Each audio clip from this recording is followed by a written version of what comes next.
Hello everyone, welcome to Hindi voice. एक बनिया था। एक बार वो व्यापार के लिए प्रदेश जाने लगा। जाते जाते अपनी बहू को बुलाकर उसने कहा, मैं प्रदेश जा रहा हूँ, तुम अच्छी तरह रहना, बच्चों को भी संभालना और अपनी सास का भी अपने बच्चों की तरह देखभाल करना। याद रखना, माँ से कोई काम मत करवाना। बहू ने बोला, ठीक है, मैं आपकी बात समझ गई, मैं वैसा ही करूँगी जैसा आपने बोला है, आप आराम से जाइए। बहू ने बात ध्यान में रखी। बनिया तो चला गया। बहू ने दूसरे ही दिन माँ जी से कह दिया, माँ जी, आपके बेटे मुझसे कह गए हैं कि माँ को अपने बच्चों की तरह संभालना और उनको कोई काम मत करने देना। अब आप घर का कोई काम मत कीजिए, आप तो इन बच्चों के साथ खेलिए, खाइए और मौज करिए। माँ जी गहरे सोच में पड़ गई। फिर बोली, बहू ठीक है, अब मैं ऐसा ही करूँगी। कुछ दिनों के बाद बहू ने अपनी बेटी के कान छिदवाए। उस समय बहू को अपने पति की ये बात याद आई कि माँ को बच्चों की तरह ही संभालना है। इसीलिए बहू ने माँ जी के कान छिदवाने की बात सोची। उसने माँ जी से कहा, माँ जी चलिए, आपके कान छिदवाने हैं। सुनकर माँ जी घबरा उठी। उन्होंने बहू से कहा, बहू मुझे अपने कान नहीं छिदवाने, क्या अब अपने इस बुढ़ापे में मैं कान छिदवाऊं? बहू बोली, जी नहीं माँ जी, आपको तो यह करना ही होगा। मैं नहीं चाहती कि आपका बेटा मुझसे कुछ कहे, इसलिए आपको मैं अच्छे से देखभाल करूंगी। मेरी दोनों आंखें बराबर है, जैसी लड़की है वैसी ही आप भी है। माँ जी मन ही मन समझ गई और सुनार के पास बैठकर उन्होंने अपने कान छिदवा लिए। सुनार ने कान छेदे और कान में धागा भी डाला। बहू जिस तरह रोज रोज लड़की के कान में तेल लगाती थी, उसी तरह माँ जी के कान में भी लगाती रही।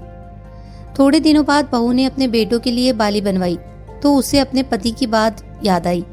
फिर उसने माँ जी के लिए भी बाली बनवाई और कहा, आइए आपको ये बाली पहना दूं।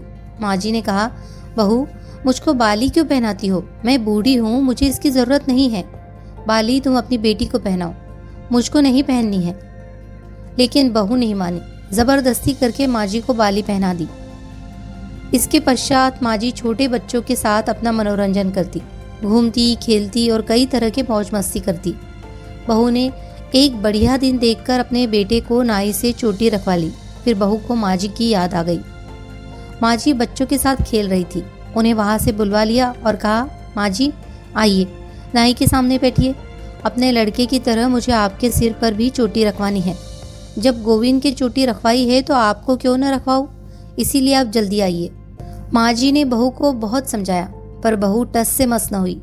आखिर माँ जी नाई के सामने बैठी और उन्होंने अपने सिर पर चोटी रखवाई। बहू ने गोविंद को और माँ जी को जो बोला वही किया उनके साथ। बाद में बहू रोज माँ जी की चोटी में तेल डालती, चोटी गूंथती और सर पर ओढ़नी डालकर माँ जी को बच्चों के साथ खेलने के लिए भेजती। जब खाने का समय होता तो बहू उनको आवाज देकर बुलाती। ऐसे ही रोज का हाल था। जब बेटा घर वापस आया तो सबसे पहले उसने बहू से माँ के बारे में पूछा कि माँ कैसी है और कहा है मुझे उनसे आशीर्वाद लेना है। बहू ने बताया, माँ जी तो बच्चों के साथ खेल रही है, यही कही होगी आ जाएगी। बेटे ने पूछा, क्या कहती हो, माँ गली में खेलने गई है? गली में तो बच्चे खेलते हैं, क्या बूढ़ी माँ कहीं खेलने जाती है? बहू ने कहा, मैं तो माँ को खेलने भेजती हूँ, आपने कहा नहीं था कि माँ को बच्चों की तरह रखना? मैंने तो लड़की की तरह ही माँ के भी कान छिदवाए हैं और कानों में बालियां पहनाई है।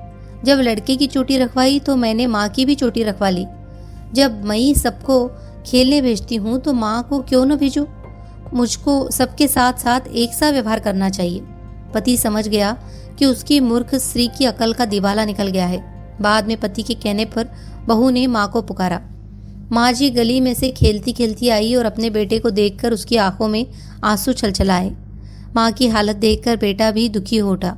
बहू की मूर्खता के लिए बेटे ने माँ से माफी मांगी और बहू को बड़ी उल्टी सीधी सुनाई।